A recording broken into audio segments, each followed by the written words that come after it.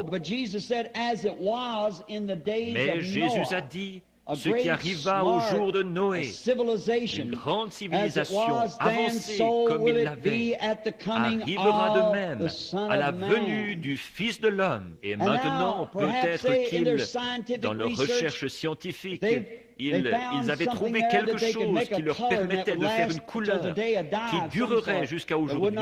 Un genre de teinture qui ne passerait pas. Et ils pouvaient embaumer encore, faire une momie qui ait l'air tout à fait naturel.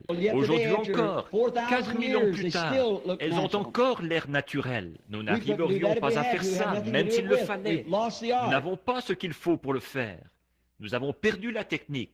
Beaucoup de grandes techniques qu'ils avaient. Sans doute avaient-ils des instruments qui prouvaient qu'il n'y avait pas d'eau dans l'air.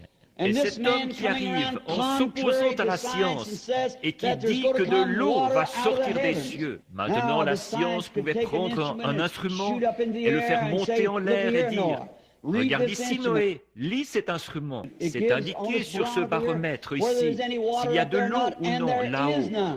Et il n'y en a pas. Or toi, tu dis qu'il y en a là-haut, alors que la recherche scientifique démontre qu'il n'y en a pas là. » Ça n'a pas arrêté Noé. Il a persisté. Il savait que Dieu avait dit, il pleuvra, et que Dieu pouvait mettre de la pluie là-haut s'il l'avait dit. Il allait le faire, qu'il y en ait ou non là. Donc il a persisté une fois qu'il connaissait la parole du Seigneur. Et quand un homme connaît la parole et la volonté de Dieu, vous devenez persistant. Vous devenez persévérant, peu importe ce que dit la science. Eh bien, ils ne peuvent pas faire ceci, ils ne peuvent pas faire cela. Vous le savez quand même. Vous vous êtes emparé de quelque chose, et ce quelque chose s'est emparé de vous. Vous tournez ensemble, il y a là quelque chose, vous ne pouvez pas l'expliquer. Peu importe combien ça peut avoir l'air scientifiquement faux, mais il y a quelque chose là-dedans qui vous dit que c'est Dieu, et rien ne l'arrêtera. Alors nous voyons que Noé a tout de suite sorti son marteau pour construire l'arche. Peu importe le nombre de preuves scientifiques, comme quoi il n'en était pas ainsi, il n'y avait pas de pluie. Il l'a cru quand même, parce qu'il avait entendu la parole du Seigneur. Et c'est là-dessus que la foi est solennellement fondée. Le ainsi dit le Seigneur. Moïse, un autre grand homme, un homme intelligent qui avait été suscité, né dans le monde pour accomplir quelque chose de particulier pour Dieu. Et il a essayé de parvenir à ce but par ses actes scientifiques. L'histoire nous enseigne et nous dit qu'il était un grand chef militaire et que sa seule manière de faire quelque chose, c'était d'éliminer en tuant. Il était tellement intelligent qu'il pouvait enseigner la sagesse aux gens intelligents qu'étaient les Égyptiens. Avec toute sa sagesse et tout ce qu'il savait, il a pourtant manqué, misérablement manqué d'accomplir ce que Dieu avait prévu qu'il ferait. Et en voyant son échec, en ayant tué l'Égyptien et en l'ayant caché dans le sable, et en ayant entendu la réprimande de son frère, ou la question, vas-tu nous tuer comme tu as tué l'Égyptien? Là-dessus, Moïse s'est enfui dans le désert, un prophète fugitif. Après 40 ans dans le désert, où Dieu lui avait désappris les choses du monde pour le porter à la pensée de Dieu, où il lui avait enlevé tout son doctorat et tout pour pouvoir agir dans son cœur. Quand son matériau était presque prêt, un jour, alors qu'il paissait les brebis derrière le désert, sur un vieux sentier familier, il a trouvé un arbre en feu. Moïse, qui était un savant, il ne l'a pas abordé à la manière d'un savant. Si vous remarquez, s'il avait été un savant, il aurait dit, maintenant je vais prendre quelques feuilles de cet arbre et les apporter au laboratoire pour voir de quoi elles ont été vaporisées. La raison pour laquelle elles brûlent sans se consumer.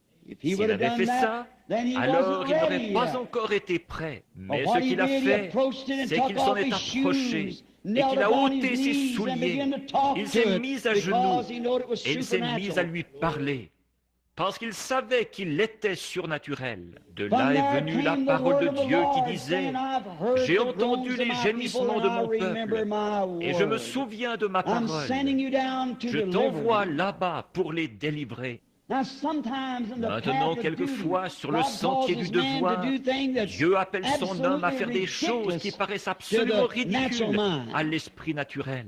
Il leur fait faire quelque chose qu'on va complètement tourner en dérision. Par exemple, et si Moïse avait échoué alors qu'il était un jeune homme de 40 ans, un militaire, et le trône, il avait son pied dessus, toutes les armées de l'Égypte sous son contrôle, et d'avoir échoué comme ça, et le voilà qui s'en va en Égypte le lendemain matin, après avoir rencontré cet ange dans le buisson, sans rien d'autre à la main qu'un vieux bâton tordu ramassé dans le désert, et sa femme assise sur un mulet, avec Gershom sur la hanche, lui la barbe blanche qui descendait très bas, peut-être jusqu'à la taille.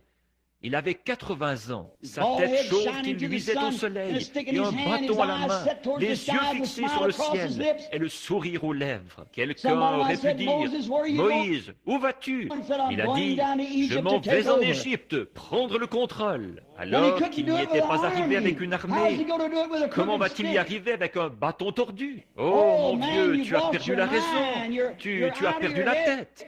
C'était une invasion par un seul homme.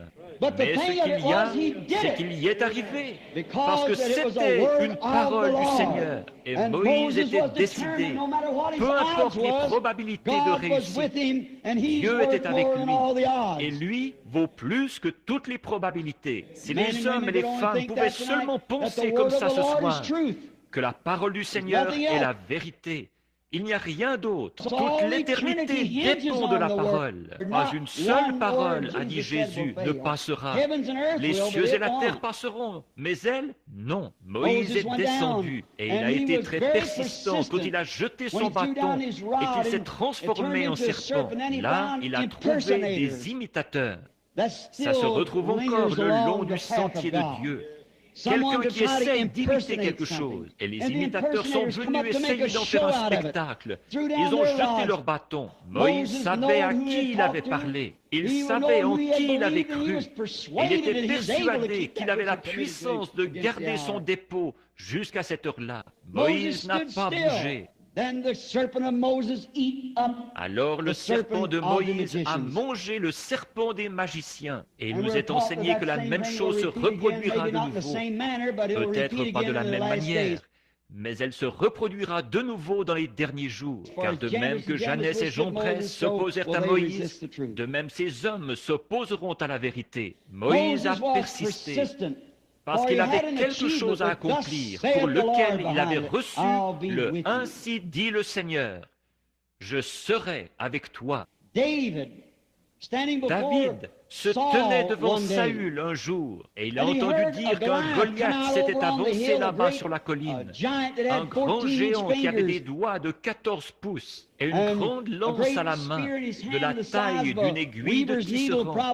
Probablement 20 ou 30 pieds, une grande lance au bout, ou une pointe d'airain. Imaginez seulement ce qu'aurait été la tête de cet homme. Elle aurait été grosse comme une cuve, avec un gros casque de 2 pouces d'épaisseur dessus, et en airain.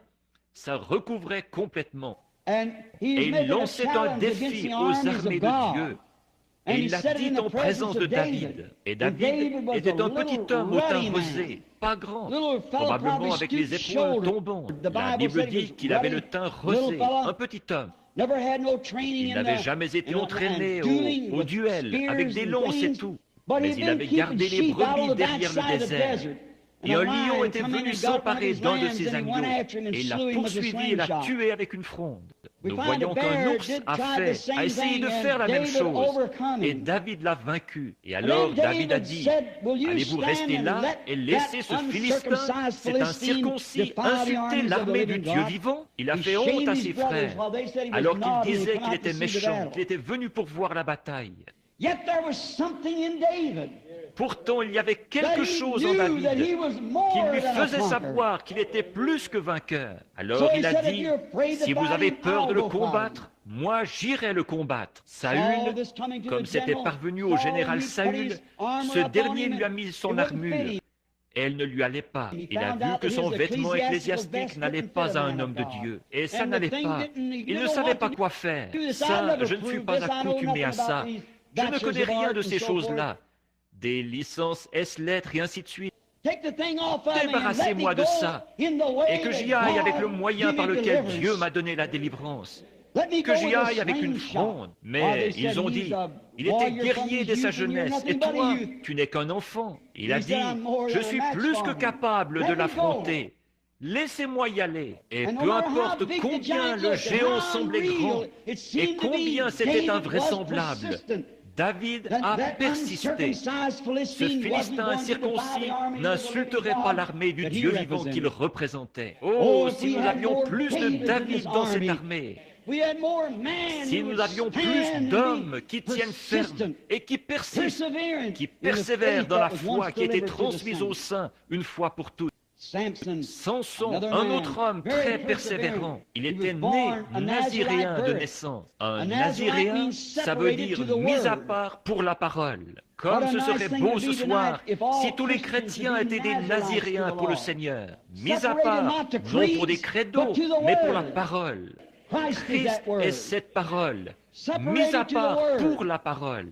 Il avait 7 tresses de cheveux qui lui descendaient dans le dos, comme signe de ce qu'il avait été mis à part. Et un jour, il a fait la rencontre dans la plaine, sans rien en main pour se battre, d'un millier de Philistins. Ces Philistins étaient comme un mur d'airain, des gros casques, lourds sur la tête, des grosses armures sur le devant, et des boucliers, des protections, et ainsi de suite sur eux, pour faire dévier toutes les balles. Probablement que le casque avait 1 pouce d'épais sur leur tête. Samson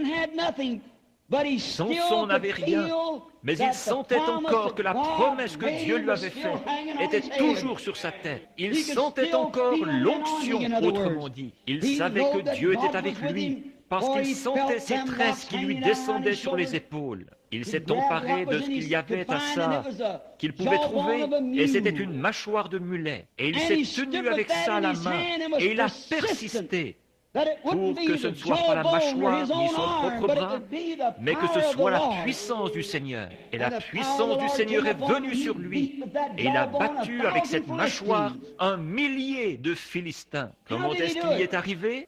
Cette vieille mâchoire toute cassante, ravagée par le désert, en la cognant contre une pierre, elle aurait volé en éclats. Et sur les casques portaient ces Philistins qui descendaient bas et qui avaient des grandes plaques sur les côtés pour couvrir les épaules, d'1 pouce d'épais et en airain. Il s'est tenu là avec sa mâchoire et il en a abattu 1 millier. Il est dit, l'Esprit de l'Éternel le saisit. Il a persisté. Un jour, un lion l'a poursuivi et il n'avait rien en main. Mais l'Esprit de l'Éternel l'a saisi. Ses tresses lui descendaient toujours sur les épaules. Il a déchiré le lion avec ses mains.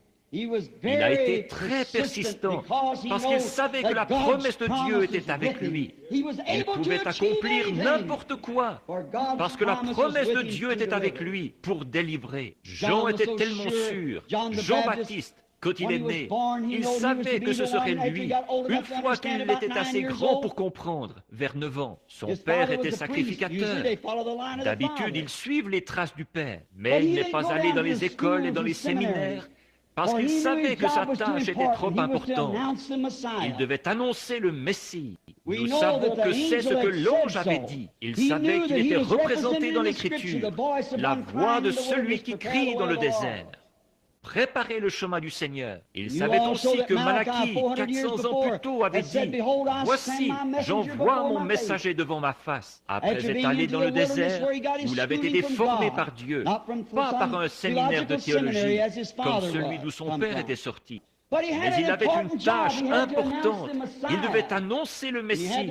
Il devait savoir quelle sorte de signe allait suivre le Messie. Puis, il a remarqué un jour, il était là, en train de prêcher aux gens. Il a dit, il y en a un au milieu de vous en ce moment que vous ne connaissez pas, dont je ne suis pas digne de délacer les souliers. Lui, il vous baptisera du Saint-Esprit et de feu. Il était tellement certain de sa position. Il était tellement certain de son ministère qu'il a dit, il est ici, quelque part en ce moment, au milieu de vous. Il n'avait pas peur de le dire devant des pharisiens et des sadducéens et des soldats et tout ce qu'il pouvait y avoir d'autre. Certains d'entre eux l'avaient attendu depuis des milliers d'années. Mais il a dit, il est au milieu de vous. Personne ne pouvait le lui ôter. Il a persisté, il a persévéré en dépit de tout. Oui. Cette petite grecque, elle avait sans doute entendu parler de lui. Elle avait entendu parler de Jésus, du grand réveil, un jeune prophète qui avait paru en Galilée, qui venait de Nazareth et qui accomplissait des grands signes et des miracles. Elle avait entendu parler de lui. Et la foi vient de ce qu'on entend. Cette syrophénicienne qui était grecque. La foi trouve des sources que d'autres ne voient pas. Quand elle a entendu, elle a cru. Elle avait peut-être entendu parler de la fille d'un voisin qui avait été guérie de l'épilepsie. C'est ce que l'enfant avait. Et ils avaient peut-être entendu parler de la guérison de cet épileptique. Alors sa fille avait besoin de guérison. Et elle avait entendu dire que Jésus pouvait le faire. En effet, il était la parole de Dieu faite chair. Jean 1. Au commencement était la parole, et la parole était avec Dieu, et la parole était Dieu. Et la parole a été faite chair, et elle a habité parmi nous. Le même hier, aujourd'hui et pour toujours. Il était là pour révéler les promesses de Dieu pour son époque. Il est ici ce soir pour confirmer et pour révéler chaque promesse que Dieu a faite pour cet âge-ci. Il est ici pour le faire. Il était là à l'époque des prophètes. Il était en Moïse, il était en David, il était en Élie, il était dans tous les autres pour révéler la promesse de Dieu de cet âge-là. Dieu a donné de sa parole à chaque âge. Et il envoie un prophète, et la parole va au prophète et redresse cela. Et c'est exactement ce qu'il a fait pendant tous les âges. Et il est Dieu, et il ne change pas. Jésus-Christ est ce prophète ce soir qui est au milieu de nous. Il est celui qui est ici sous la forme du Saint-Esprit, qui connaît toutes choses et qui peut révéler tout ce qu'il veut faire. Elle a cru ceci.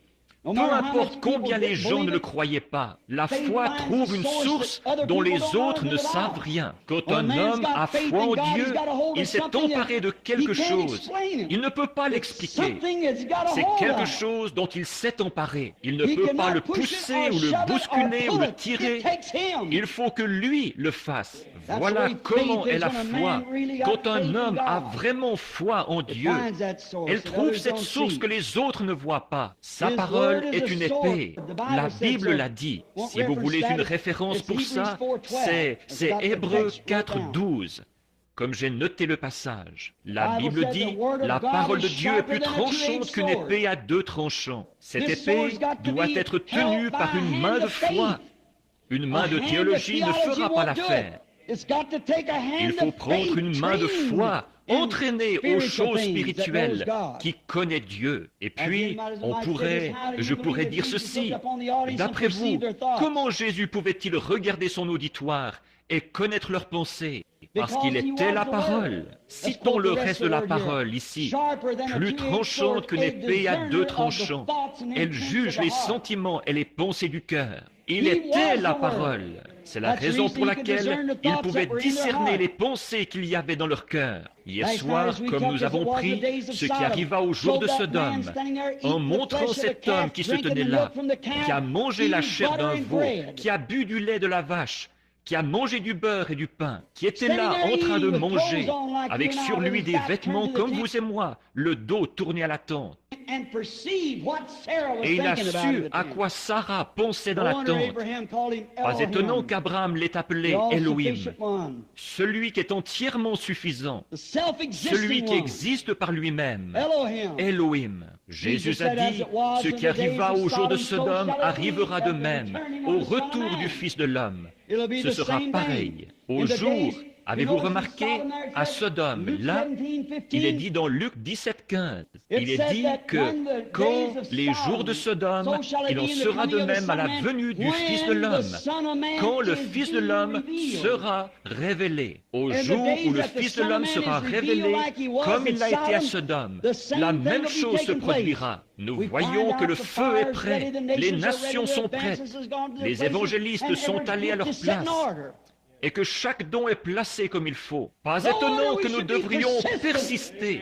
Pas étonnant que nous devrions persévérer. Nous avons un but à atteindre pour Dieu, c'est-à-dire d'appeler l'épouse de Jésus-Christ à sortir de toutes les dénominations, de tous les peuples, un peuple mis à part pour Dieu. Cette Grecque avait entendu ces mots, elle y avait cru. Elle a eu beaucoup d'entraves, mais sa foi n'en avait pas. La foi ne connaît aucune entrave. Sa foi n'avait pas d'entrave. Elle en a eu, mais sa foi, elle n'en avait pas. Vous pouvez avoir des entraves, mais si vous avez la foi, celle-ci ne connaît aucune défaite. Elle est positive.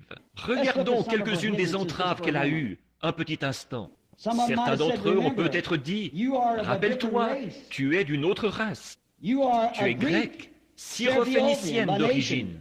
Lui, il est juif. Autrement dit, aujourd'hui on dirait, ce n'est pas votre dénomination qui a ces réunions de réveil. Ça ne change rien, que ce soit votre dénomination ou pas. Cette femme ne s'occupait pas de savoir quelle dénomination c'était. Elle était un être humain qui avait été créé par Dieu. Elle avait un besoin. Elle avait la foi. Elle allait l'obtenir. Que sa dénomination collabore ou non, ça ne changeait rien pour elle. Elle s'est mise en route. Peut-être qu'un autre critique l'a rencontrée en chemin et lui a dit, « Mais les jours des miracles sont passés. Nous n'avons plus de miracles. » C'était peut-être un juif, une fois qu'elle était entrée, qu'elle était dans ce pays où Jésus était, de l'autre côté, en Galilée. Les jours des miracles sont passés. Ça n'existe pas. Elle a quand même persisté. Elle a persévéré. La barrière de la dénomination ne l'a pas arrêtée. Pas plus que tous ceux qui disaient que les jours des miracles étaient passés.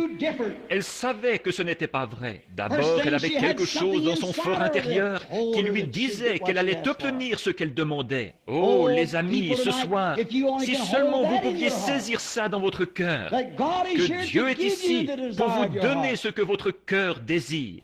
Si vous remplissez ces conditions, rien ne peut résister. Il y a peut-être un groupe de femmes qui sont venues vers elle et qui ont dit, « Regarde Sœur Lydia » ou son nom là, peu importe ce que c'était. Est-ce que tu comprends que ton mari va te quitter si tu fais ceci? Sans aucun doute, elle aimait son mari, mais elle ne pouvait pas maudire ou bénir ce qu'elle avait en elle. Quelque chose lui faisait savoir.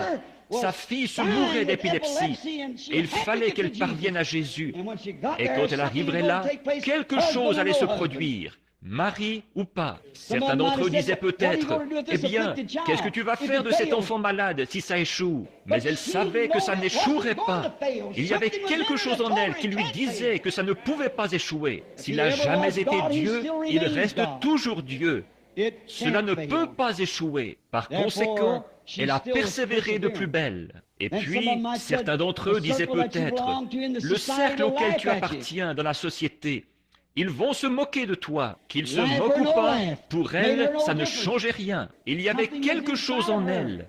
Elle a persévéré de plus belle. Certains d'entre eux disaient peut-être, tu vas être mise à la porte de ton église. Mise à la porte ou pas, elle était en route. Quelque chose l'attirait vers Jésus. Rien ne lui ferait obstacle, aucune entrave. Elle a persévéré. Rien ne lui a fait obstacle. Finalement, elle est arrivée là où il était. Beaucoup de gens pensent que, pour la simple raison que vous arrivez là où il est, tout est terminé. C'est faux. Il peut venir ici dans cette salle ce soir et montrer qu'il est vivant après 2000 ans par les choses qu'il a promis de faire en ce jour-ci. Il l'a fait hier soir, il le fait chaque soir, il le fait partout, il prouve qu'il est toujours vivant. Et vous pouvez être en sa présence. Mais ce n'est pas ça. Non, monsieur. Parfois, vous vous heurtez à des difficultés quand vous entrez dans sa présence. Elle l'a fait. Quand elle est arrivée, alors Jésus a dit qu'il n'avait pas été envoyé à sa race à elle. Celui-là même à qui elle était venue en croyant en lui l'a rejeté. Ça, c'est une leçon. Celui-là même qui... Elle avait passé toutes ces portes de tristesse et de déception et tout pour arriver là, à cause de quelque chose qui vibrait en elle, qui lui disait d'y aller. Quand elle est arrivée là, auprès de lui, il l'a rejeté tout net. Et en plus, il a dit que sa race à elle n'était qu'une bande de chiens. Il n'est pas bien que je prenne le pain des enfants pour vous le donner, à vous les chiens. Et s'il avait traité les pentecôtistes de chiens, oh là là, je ne sais pas ce qui serait arrivé. Et s'il avait dit chien méthodiste, chien baptiste, à mon avis, il serait retourné dire au pasteur qu'il avait bien raison après tout, que cet individu-là n'avait rien de bon. Mais si vous vous êtes emparé de quelque chose et que quelque chose s'est emparé de vous, ce sera différent. Je ne suis pas envoyé vers vous, race de chiens. Il n'est pas bien que je prenne le pain des enfants et que je vous le donne. Je n'ai pas été envoyé vers vous. Votre réveil n'est pas... Votre cercle ne soutient pas ceci.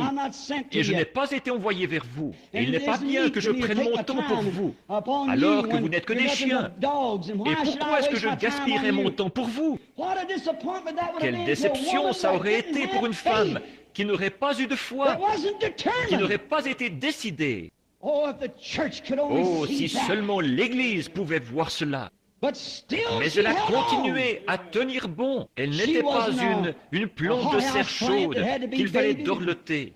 Une du genre qu'il faut vaporiser partout, vous savez, pour en éloigner les insectes. Une belle plante en bonne santé, on n'a pas besoin de la vaporiser. Une belle plante en bonne santé, les insectes ne peuvent rien lui faire. Elle est en pleine santé. Et une bonne foi en Dieu, née de nouveau, une authentique vraie foi du Saint-Esprit, rien ne la repoussera. Ce n'est pas possible. Elle persiste. Elle poursuit le but que Dieu lui a promis. Rien ne la repoussera. Elle avance quand même. Oui, elle n'était pas hybride. Aujourd'hui, tout ce qu'on a, c'est hybride. Vous parlez de maïs hybride. Je vois ça sur les panneaux par ici. Ça ne vaut rien. Ça tue les gens. Regardez le Reader's Digest. Il dit que si les femmes continuent à en manger, ce qui va arriver, c'est qu'elles n'auront plus de bébés d'ici 20 ans. Elles ne pourront plus donner naissance à leurs enfants. Ça démolit au point que le cancer s'installe. Oh, toute la chose est rongée par les vers. Ça donne certainement le coup fatal à la science sur l'évolution. Jésus a dit, Dieu a dit au commencement que chaque semence produise selon son espèce. Prenez du maïs hybride et hybridez-le et plantez-le. Plantez la même semence l'année suivante. Vous n'aurez rien. Vous avez un grain qui semble plus beau, mais vous n'avez rien. Ils ont hybridé tout ce qu'il y a au monde. Prenez un mulet ou prenez un âne et hybridez-le avec une jument. Ça vous donne un mulet. Mais ce mulet ne peut pas se reproduire à son tour. C'est la chose la plus ignorante qu'il y ait sur terre. J'en ai conduit toute ma vie ici. Il attendra jusqu'à la toute dernière minute de sa vie pour vous donner une ruade. Il ne sait rien. Vous ne pouvez rien lui apprendre. Vous lui parlez, il est exactement comme beaucoup de soi-disant chrétiens aux longues oreilles. Ils braient. Et ils ne savent même pas pourquoi ils braient. Les jours des miracles sont passés. La guérison, ça n'existe pas. Mais prenez un beau. Il ne sait pas d'où il vient.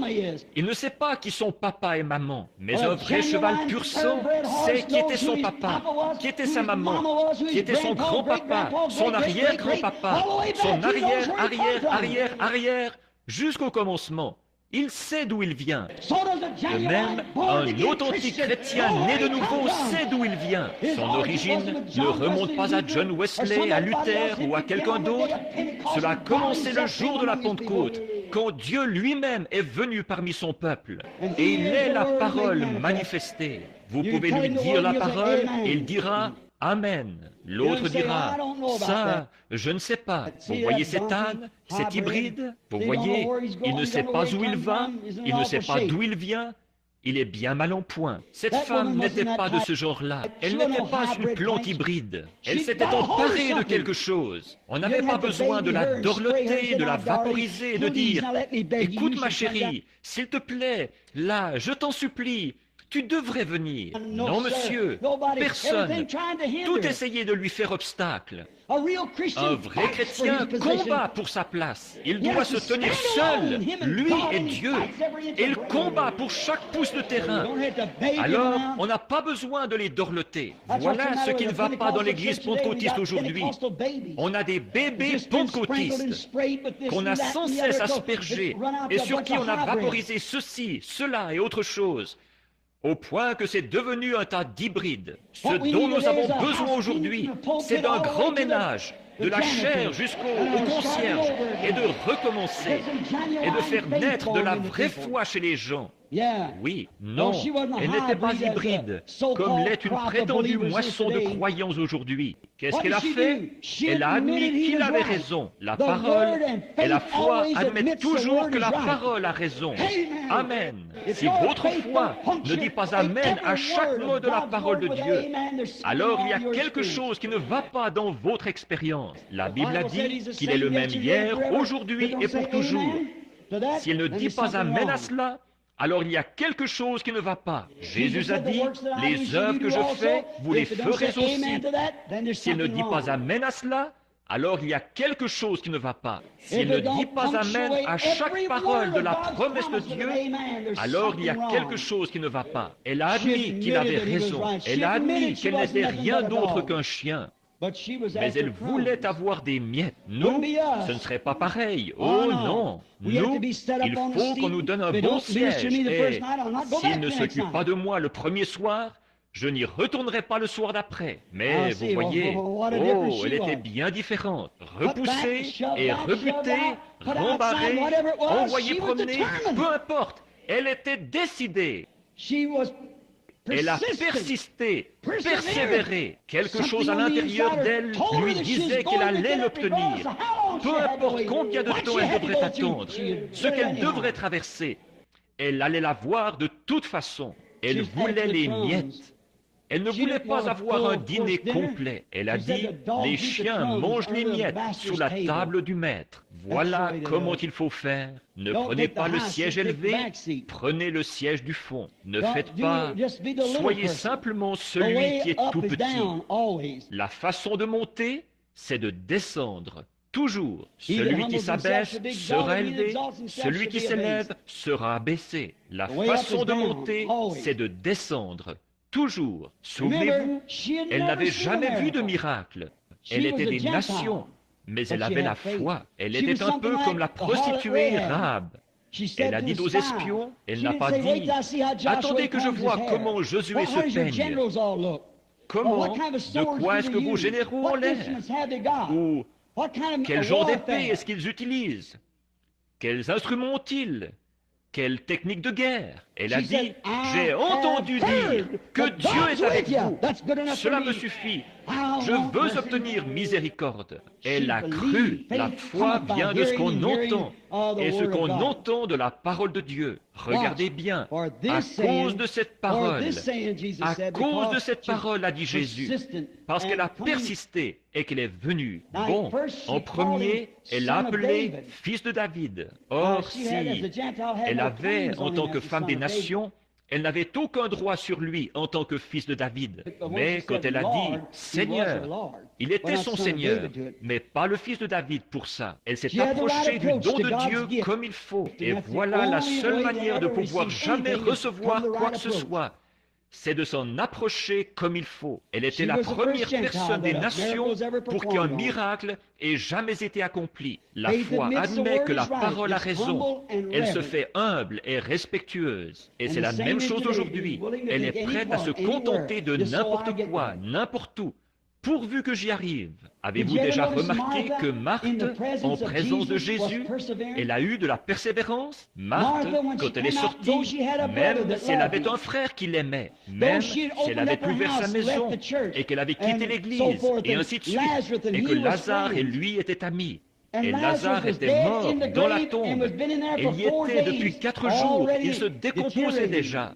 Le nez s'était affaissé, la chair se défaisait de ses os, il était mort. Je parlais à une femme qui est d'une autre foi, qui ne croit pas qu'il ait été plus qu'un simple prophète ou un homme bon. J'admets qu'il était prophète, seulement il était plus qu'un prophète. Il était le Dieu des prophètes, il était tout ce qu'étaient les prophètes, c'était en lui. Plus Dieu, et tout ça ensemble, c'était lui. En chemin, un soir, elle m'a dit, si je vous prouve, Monsieur Branham, elle disait, je ne trouve qu'un seul défaut à votre message. J'ai dit, j'espère que le Seigneur aussi, qu'il n'y a qu'un seul défaut qu'il trouve en moi. Elle a dit, vous faites trop de cas de Jésus. Elle a dit, vous le faites Dieu. J'ai dit, il était Dieu. S'il n'était pas Dieu, il a été le pire séducteur que le monde ait jamais eu. Elle a dit, vous le rendez divin. J'ai dit, il était divin. Oh, elle a dit, il était un homme bon.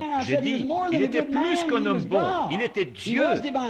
Il était réellement divin. Elle a dit, je vais vous prouver par votre propre Bible qu'il n'était pas divin. J'ai dit, comment pouvez-vous le faire? Elle a dit, dans Jean au chapitre 11, quand Jésus est allé à la tombe pour ressusciter Lazare, la Bible dit qu'il pleura. Et j'ai dit, est-ce là votre référence biblique? J'ai dit, oui. J'ai dit, vous échouez. Elle a dit, comment pouvait-il être divin et pleurer? J'ai dit, il était à la fois homme et Dieu. C'était un homme qui pleurait, certainement.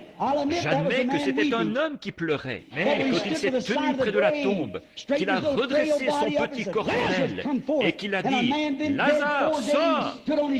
Et qu'un homme qui était mort depuis 4 jours s'est levé sur ses pieds et a repris vie, c'était plus qu'un homme.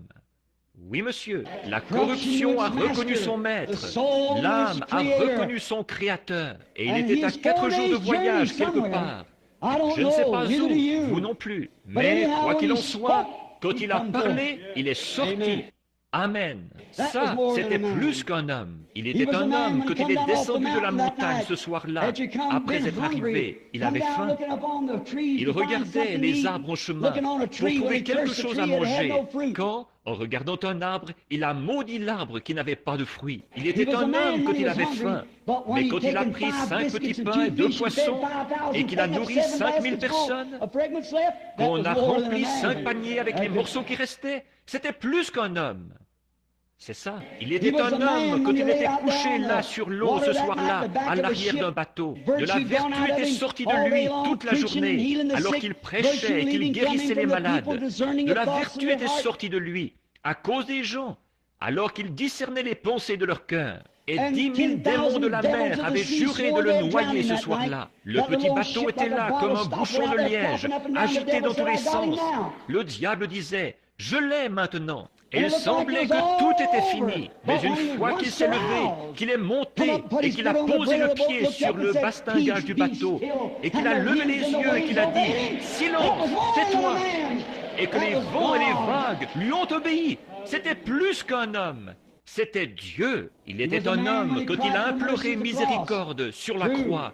C'est vrai. Quand il a crié pour qu'on lui donne à boire et qu'ils lui ont donné du vinaigre. C'était un homme. Quand il est mort, sanglant, pleurant, crucifié, cloué à une croix, il était un homme. Mais le matin de Pâques, quand il a rompu les sceaux de la tombe et qu'il est ressuscité et qu'il a dit « Je suis celui qui était mort et qui est vivant au siècle des siècles », c'était plus qu'un homme.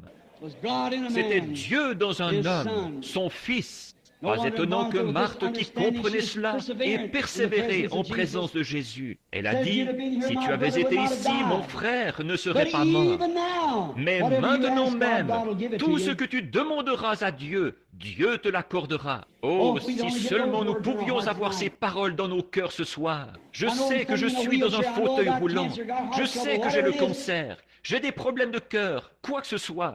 Je sais que le médecin dit que la fin de mes jours est proche. Mais maintenant même, Seigneur, tout ce que vous demandez à Dieu, il le fera. Il est assis à la droite de sa majesté pour intercéder sur notre confession. Persistez simplement autant que Marthe. Il semblait qu'il l'avait rejeté. Elle l'avait envoyé chercher et il n'y était pas allé. Elle avait de nouveau envoyé quelqu'un. Elle n'y était pas allée. Finalement, après qu'il était enterré depuis 4 jours, le voici. Mais elle a continué à persister. Elle s'était emparée de quelque chose. Elle avait vu ses œuvres. Elle savait que c'était Dieu. Elle le savait. Elle a persisté. Elle a reçu ce qu'elle avait demandé. La Sunamite, en présence d'Élie, elle a persisté. Oh, le bébé était mort et étendu sur son lit. Et Élie a essayé de prendre un bâton oint et de l'envoyer par Géasi pour le faire poser sur l'enfant. Mais elle, sa foi n'était pas dans le bâton. Elle était dans le prophète. Elle savait que Dieu était dans ce prophète. Parce qu'elle avait vu s'accomplir les paroles qu'il avait dites. Il était un prophète confirmé. Elle savait que ce qu'il disait venait de Dieu. Et elle a dit, ton âme est vivante. Je ne te quitterai pas jusqu'à ce que je sache pourquoi. Et elle est restée avec lui. Elle a persisté jusqu'à ce qu'elle obtienne ce qu'elle demandait. Ça me rappelle, ici, il n'y a pas longtemps, une petite femme qui venait de la Californie. Quand j'habitais encore à Jeffersonville, il y a 3 ou 4 ans de ça, elle avait une tumeur, et la tumeur à elle seule pesait 50 livres. Ils avaient dû la porter pour la faire rentrer dans la salle, la faire asseoir au fond. Elle savait que j'allais être là ce soir-là. Elle pensait que j'allais prier pour les malades. Mais j'étais seulement venu pour parler à l'auditoire, peut-être à peu près autant que nous en avons ici ce soir. Après que j'ai eu fini de parler, quelques-uns lui avaient dit, il ne prie pas pour les malades ce soir, mais elle voulait qu'on prie pour elle. Elle l'a dit dans son cœur et elle a cru. Elle avait été dans une réunion auparavant et elle avait dit, je crois que si Frère Branham priait pour moi, je serais guéri. Et ce soir-là, 2 ou 3 diacres l'ont transporté et sont sortis sur le côté de la mer du bâtiment. Ils sont allés derrière, ils l'ont déposé à la porte. Je sortais avec Billy Paul par l'arrière. Elle m'a attrapé par la jambe de pantalon, comme ça. Elle a dit, Frère Branham, elle a dit, j'ai toujours cru que si vous le demandiez à Dieu, Dieu me guérirait. J'ai posé la main sur elle, j'ai dit, alors sœur, qu'il vous soit fait selon votre foi. Quelques mois plus tard, je la rencontre dans une réunion là-bas. Elle était là, avec une taille parfaite. La tumeur de 50 livres était partie. Elle a dit, j'emmènerai n'importe quelle femme ici dans le vestiaire et qu'elle voie si j'ai une cicatrice quelque part. Voici la photo de ce que j'étais. Qu'est-ce que c'était? Qu'on prie pour les malades ou non, elle a persisté. Elle était venue de la Californie pour être guérie. Et elle ne retournerait pas autrement que guérie. Elle a persisté. Je me souviens d'avoir été appelé au chevet d'un garçon qui se mourait ici il y a quelques années de la diphtérie noire. Et il ne voulait pas me laisser rentrer parce que j'avais des enfants. Le docteur a dit, vous ne pouvez pas entrer là. Vous êtes un homme marié. Je savais qu'il était catholique. Alors j'ai dit, si ce garçon était catholique, est-ce que vous laisseriez entrer le prêtre? Il a dit, oui, mais lui n'est pas marié. J'ai dit, il visite les enfants et tout. Il a dit, ce n'est pas la question, monsieur Branham. J'ai dit, vous laisseriez entrer un prêtre pour lui donner les derniers sacrements. Là, ce sont les derniers sacrements. Ce garçon est en train de mourir. Laissez-moi aller le voir. Eh bien, j'ai fini par le convaincre. Et il m'a déguisé comme quelqu'un du Ku Klux Klan ou quelque chose. Toutes sortes de choses sur moi. Et la brave mère et le brave père se tenaient là. J'avais quitté une réunion. Et là, la brave mère et le brave père avaient dit, si vous venez prier, mon enfant vivra. Le garçon avait environ 17, 18 ans. Il avait un cardiogramme, un genre de machine là. Il était inconscient depuis 2 ou 3 jours. Et il n'avait connaissance de rien. La mère et le père m'ont reçu quand je suis entré. Je me suis agenouillé et j'ai prié une simple petite prière de foi. J'ai dit, monsieur, croyez-vous en Dieu? Il a dit, de tout mon cœur. Tout ce que je veux que vous fassiez, c'est de le demander à Dieu. Dieu le donnera. J'ai dit, merci frère pour votre confiance. que je ne la trahisse jamais. J'ai imposé les mains au jeune homme et j'ai prié. Seigneur Jésus, que la foi de ce père et de cette mère se joigne à la mienne pour s'approcher de ton trône ce soir. Que ce garçon vive et qu'il ne meure pas, car nous croyons. Au nom de Jésus, nous nous sommes relevés. Et le Père a tendu les bras et a pris la mère par-dessus le petit poumon d'acier, la chose où il respirait là. Et il a dit, Mère, n'est-ce pas merveilleux? N'est-ce pas merveilleux? Oh, c'est tellement merveilleux. Et la petite infirmière qui était là, elle était stupéfaite. Sa petite coiffe a failli lui tomber de la tête. Elle a tourné les yeux et elle a dit, Monsieur, je ne comprends pas. Comment pouvez-vous vous comporter comme ça, vous et votre femme, alors que votre fils est en train de mourir? Il a dit, ma petite, mon fils n'est pas en train de mourir. Eh bien, elle a dit, le docteur a dit qu'il était en train de mourir. Elle a dit, ça, la machine qu'il y avait là, elle a dit, quand un cœur arrive aussi bas que ça, avec une telle fièvre, on n'a jamais observé dans l'histoire une seule fois où il se soit remis. Je n'oublierai jamais la foi de ce brave patriarche. Il faisait partie, je crois, du mouvement d'A.B. Simpson. Il s'est avancé et il a posé les mains sur les épaules. Il avait environ 60 ans. Il a posé les mains sur les épaules de cette jeune fille. Il l'a regardée dans les yeux. Il a dit, ma petite, toi tu regardes à cette machine. C'est tout ce que tu sais regarder. Mais moi, je regarde à une promesse par laquelle Dieu a dit qu'il allait le faire. Ça dépend de ce à quoi vous regardez. Il s'embrassait, il se réjouissait là, frère. Et il est marié et missionnaire en Afrique maintenant avec 2 enfants. Pourquoi? Parce qu'un père et une mère ont pu tenir bon à l'heure la plus sombre. Persistez, oui monsieur. Persistez, ayez foi en Dieu. Le petit Michel, en présence de tous ses prophètes, ces 400 prophètes formés, il a persisté. Quand il a eu une vision de Dieu, même s'il s'opposait, ils l'ont rencontré et ils lui ont dit, maintenant, nous allons te réintégrer dans l'association. Si seulement tu veux bien dire la même chose qu'ils disent. Il a dit, l'Éternel est vivant, je ne dirai que ce qu'il me dira de dire. Et sa vision, il l'a comparée à la parole de Dieu. Et il a prononcé sa prophétie. Advienne que pourra. Ils ont dit, nous allons le jeter au cachot et lui donner de l'affliction, du pain d'affliction et de l'eau d'affliction. Et quand ils reviendront, il a dit qu'il s'occuperait de lui. Achab l'a dit. Il a dit, si tu reviens, Dieu ne m'a point parlé. Il a persisté. Il connaissait sa position. L'aveugle qui avait été guéri par Jésus ne pouvait pas discuter de leur théologie. Ils ont dit, qui t'a ouvert les yeux? Il a dit, un homme appelé Jésus de Nazareth. Ils ont dit, cet homme est un pécheur. Nous ne savons pas d'où il vient. Il leur a donné une bonne réponse. Il a dit, vous êtes les chefs religieux d'aujourd'hui, et cet homme m'a donné ma vue. Et pourtant, vous ne savez pas d'où il vient. Il avait une assez bonne théologie à lui. Il ne pouvait pas discuter avec eux, mais il savait une chose, il voyait. Et il n'avait pas honte. Son père et sa mère avaient honte d'en parler, mais pas lui. Il l'avait vu, il l'avait senti, il en avait le résultat.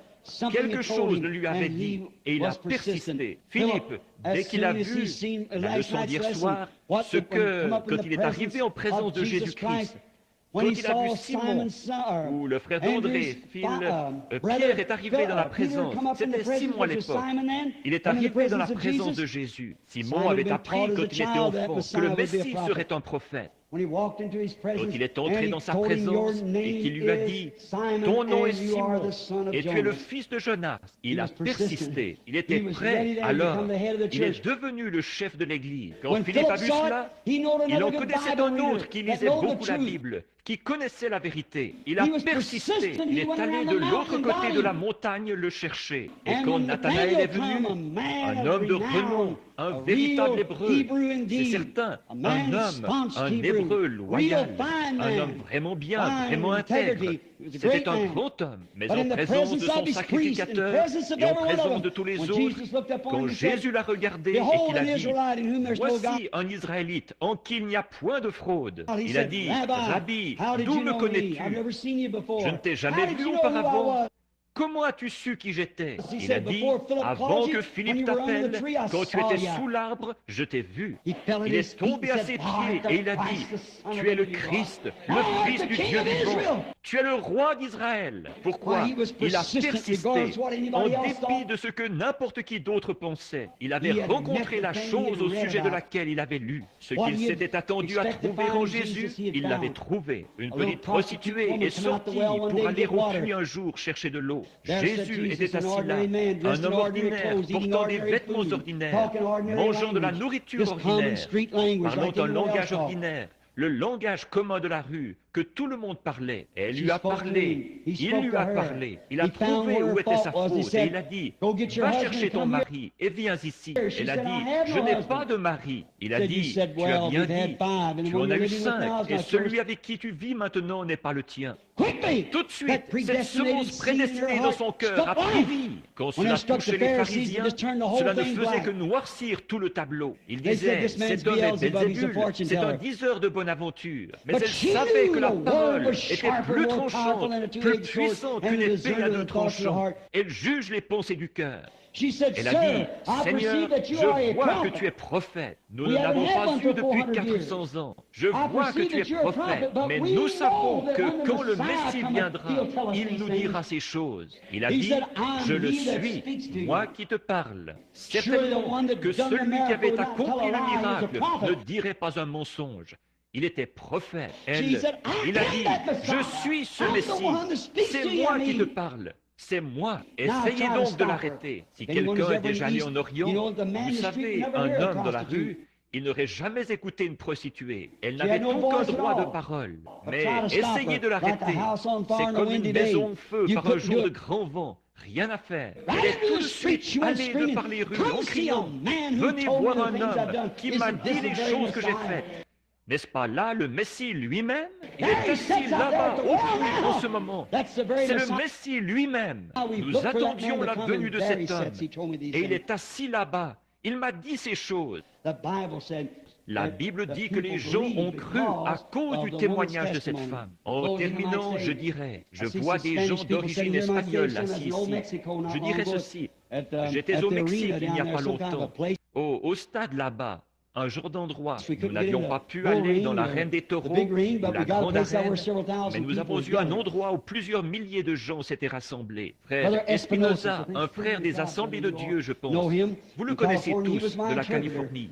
C'est lui qui était mon interprète. Le soir précédent, un vieillard aveugle était passé sur l'estrade. Il ne voyait rien du tout. Je l'ai regardé. Je portais des bons souliers et des bons vêtements. Le pauvre vieillard en guenilles, les pantalons tout déchirés, son vieux chapeau recousu avec semble-t-il, de la ficelle.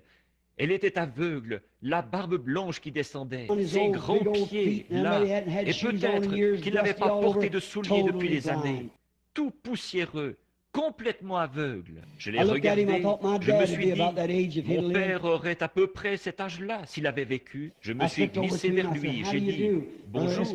Frère Espinosa a interprété. J'ai posé mon pied à côté du sien pour voir. Il y avait un petit rideau qui traversait l'estrade, à peu près 4 à 5 fois plus large qu'ici. Je me suis dit, si mes souliers lui vont, je lui donnerai mes souliers. Oh, ses pieds étaient beaucoup plus grands que les miens. J'ai mis mes épaules contre les siennes, comme si j'allais lui donner une accolade. Ses épaules étaient plus larges que les miennes. Là, j'ai vu que je ne pouvais pas lui donner mon veston. Je me suis dit, oh Dieu, que puis-je faire? Le pauvre, il n'a probablement pas eu un seul vrai repas de sa vie. Et voilà, il en était à manger des tortillas jetées quelque part par là. Et pourtant, le peu d'argent qu'il avait, il fallait qu'il le dépense pour payer un cierge, pour le faire brûler sur un autel en or d'1 million de dollars. Pour ses péchés, vivre dans une superstition et des ténèbres pareilles. Je me suis dit, quelle époque, comment le sort peut-il être si mauvais? Je l'ai entouré de mon bras et j'ai crié, oh Dieu, aie pitié de lui. Il a hurlé, Gloria a Dios. Et vers ce moment-là, j'ai regardé autour de moi. Il y voyait aussi bien que moi. Il marchait sur l'estrade. Et le soir suivant, quand nous sommes entrés, il y avait un tas de vieux vêtements et de châles et de chapeaux de 3 ou 4 pieds de haut, comme ceci, tout du long. Comment pouvait-il savoir à qui tout ça appartenait? Pensez-vous qu'ils s'en souciaient? Ils étaient venus à l'église ce matin-là, à 8 ou 9 heures. Pas de siège où s'asseoir. Dehors, et la pluie qui tombait à verse. Ils s'appuyaient les uns contre les autres. Les femmes avec les cheveux qui tombaient, elles portaient des enfants et tout. La pluie tombait à verse. Ils étaient venus à 9 heures. Et moi, je n'allais être là que vers 8h30 ou 9 heures du soir. Ils voulaient être sûrs d'y être. Ils restaient là, à attendre que j'arrive. On m'avait fait descendre par une échelle de corde à l'arrière du stade, où j'entrais comme ceci. Je m'avançais sur l'estrade. Billy Paul et un homme que j'appelais Mañana, ce qui veut dire demain, parce qu'il mettait toujours si longtemps à venir me chercher. Alors je disais, venez donc demain, vous avez gâché ça pour ce soir. Alors il m'a emmené là-bas, il m'a fait descendre, et je suis entré sur l'estrade. Frère Jack Moore, beaucoup d'entre vous le connaissent, près d'ici à Shreveport. Il était avec moi, et frère Espinoza, et plusieurs des frères. Alors, pendant que nous étions là, sur l'estrade, Billy est arrivé. J'entendais un grand râle, tout là-bas au loin. Il y en avait des milliers de milliers assis là. Billy a dit, « Papa, tu vas devoir faire quelque chose. » La petite femme de langue espagnole, là, il a dit, « Elle a un bébé mort dans ses bras. » Il a dit, « Ce bébé est mort ce matin. » Ils disent, tout. Et Mañana a distribué les cartes de prière. Et il a dit, et il ne lui reste plus une seule carte de prière, et moi non plus. Il ne m'en reste pas une. Il a dit, et elle est décidée à amener ce bébé dans la ligne de prière. Il a dit, nous en avons à peu près 400 là, qui attendent qu'on prie pour eux. J'ai dit, eh bien, arrange-toi pour qu'elle ne s'avance pas. Parce que si elle s'avance, tous les autres vont se mettre à faire pareil. Et j'ai dit, on ne peut pas faire ça. Dis-lui qu'elle pourrait peut-être se mettre dans la file demain. Nous serons encore ici demain pour lui donner une carte de prière. Il a dit, viens donc essayer, toi. Il a dit, j'ai 300 huissiers là qui n'arrivent même pas à la retenir. Et il a dit, elle ne doit même pas peser 90 livres. Et il a dit, on ne peut pas la retenir. Il a dit, elle vous file entre les jambes, elle leur saute par-dessus les épaules et tout, avec ce bébé mort. Et j'ai dit, frère Jack, j'ai dit, elle ne me connaît pas. Elle ne fera pas la différence entre moi et toi. Vas-y et prie pour le bébé. Et comme ça, ce sera réglé. Et j'ai dit, le bébé est mort? Il a dit oui. J'ai dit, je parlais de ce que la foi est la substance des choses qu'on espère. Et je parlais. Et frère Espinoza a commencé à parler. Il me suivait comme je parlais. Frère Jacques allait descendre prier pour le bébé. Et comme je me suis mis à regarder, je regardais devant moi, là. Et il y avait là un petit bébé mexicain, sans dents. Tellement il était jeune. Il souriait en me regardant. Une vision. J'ai dit, attends une minute, frère Jack. Amène le bébé ici. Alors, ils ont ouvert le chemin. Voilà la petite femme qui arrive, le chapelet en main. Elle se jette à terre en hurlant, Padre. Et je l'ai relevé. J'ai dit, ne faites pas ça. Elle avait une petite couverture rayée bleu et blanc. Un petit bébé raide, à peu près long comme ça, reposait dans ses bras. J'ai dit, demandez-lui quand il est mort. Elle a dit qu'il était mort dans le cabinet du médecin ce matin-là vers 9 heures. Et ça, c'était vers 9h30 ou 10 heures ce soir-là. Et complètement trempée, elle était restée là. Elle avait les cheveux qui pendaient, une belle petite femme, et elle, probablement son premier bébé. Elle semblait avoir 25 ans ou quelque chose comme ça. Et j'ai dit, frère Espinoza, n'interprétez pas cette prière, parce que je viens d'avoir une vision d'un petit bébé ou d'un petit bébé là qui me faisait une risette. J'ai dit, c'est peut-être ce bébé-là. Et j'ai posé les mains sur la petite couverture et j'ai dit, bien-aimé Père Céleste, je ne sais pas ce que signifiait la vision. Mais j'ai vu le petit bébé. Si ce bébé, tu es prêt à le rappeler à la vie, je vais demander sa vie au nom de Jésus-Christ. Il a poussé un cri et il a donné des coups dans la couverture. Et il s'est mis à hurler comme ça. Et le voice des hommes d'affaires en a parlé il n'y a pas longtemps. J'ai dit, frère Espinoza, ne dites encore rien à ce sujet. Envoyez quelqu'un chercher ce bébé et cette femme et amenez-le chez le médecin. Allez chercher une attestation signée avant de publier ça là. J'ai dit, parce qu'il faut que ce soit vrai. On ne sait pas. Alors ils ont envoyé quelqu'un. Et le médecin a signé une attestation. Le bébé est mort de pneumonie double ce matin-là dans son À 9 heures dans son cabinet, il ne respirait pas, son cœur était arrêté, il était raide mort. Et cette petite femme était là. Pourquoi? Parce qu'elle avait persisté. Rien ne l'arrêterait. Elle a persisté, elle a persévéré. Même si son prêtre allait l'exclure de l'église, certainement qu'il l'aurait fait. Peu importe ce qui arriverait, au moment où elle regardait à travers la clôture, quelques soirs plus tôt, elle avait vu ce vieillard aveugle recouvrer la vue. Si Dieu peut donner la vue aux aveugles, il peut ressusciter les morts. Et elle avait un besoin, elle a persisté, comme la femme syrophénicienne. Elle a obtenu ce qu'elle désirait, parce qu'elle a persisté. Frères et sœurs, nous sommes dans la présence de Jésus-Christ. Il a dit, là où 2 ou 3 sont assemblés en mon nom, je suis au milieu d'eux. S'ils s'accordent pour demander quoi que ce soit, ils le recevront. Persistons maintenant en présence de Dieu, alors que nous courbons la tête. Notre bienveillant Père Céleste, voilà maintenant 30 et quelques minutes que nous parlons, ou plus, pour ton royaume. Dieu a fait la promesse. Dieu est tenu à sa promesse. Seigneur, souvenons-nous et soyons comme cette petite femme. Persistons. Si Jésus est ici au milieu de nous, alors accrochons-nous à lui jusqu'à ce que nous ayons obtenu ce pourquoi nous sommes venus. S'il y en a ici ce soir qui ne sont pas sauvés, puissent-ils tenir bon jusqu'à ce que la grâce de Dieu qui sauve les ait reçus. S'ils sont ici sans le baptême du Saint-Esprit, puissent-ils être comme cette petite femme, que ni le temps ni rien d'autre ne leur fasse obstacle. Ils vont tenir et persévérer jusqu'à ce que le Saint-Esprit remplisse leur vie de la grâce de Dieu. S'ils sont malades, qu'ils n'abandonnent pas. Puissent-ils tenir comme Jacob, comme il a persévéré. Il a tenu bon et il a dit, je ne te laisserai pas aller avant que tu ne m'aies béni. Cette bénédiction, c'était la vie pour lui. Et c'est ce qu'elle est pour nous ce soir. Et la guérison, c'est la vie pour nous, Seigneur. Nous prions que ta présence vienne, afin que nous puissions te saisir, et que tu nous saisisses, comme tu l'as fait avec Jacob, ce prince qui a lutté. Que tu changes nos noms, d'avoir été dans un registre d'église ici sur terre, à être dans le livre de vie de l'agneau au ciel.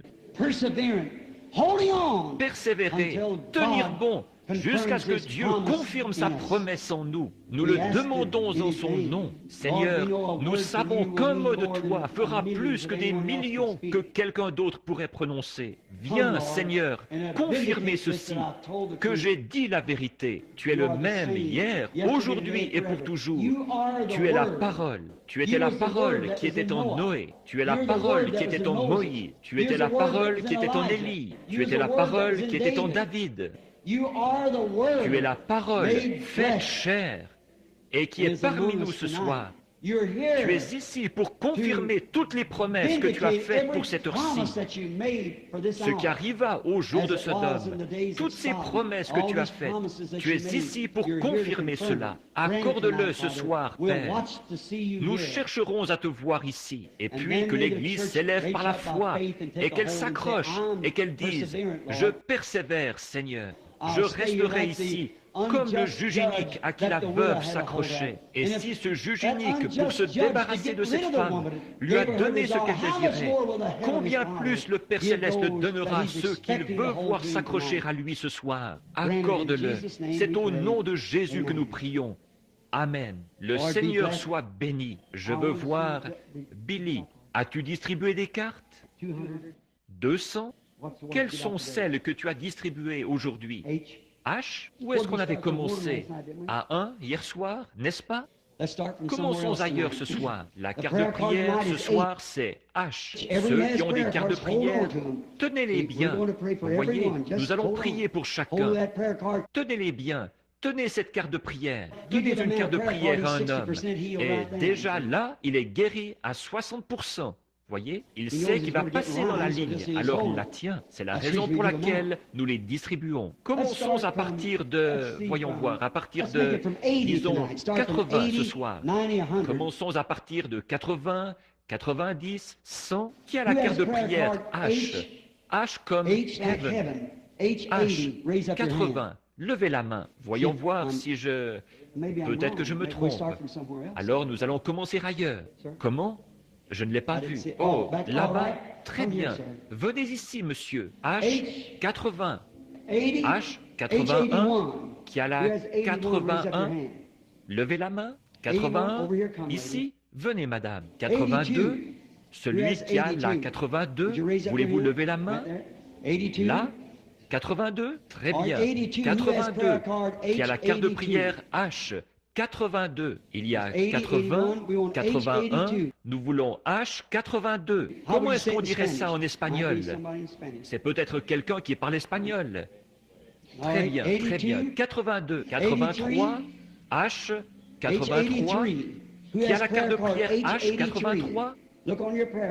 Regardez votre carte de prière. Regardez la carte de prière de votre voisin. Peut-être qu'ils sont sourds et qu'ils n'entendent pas. H83.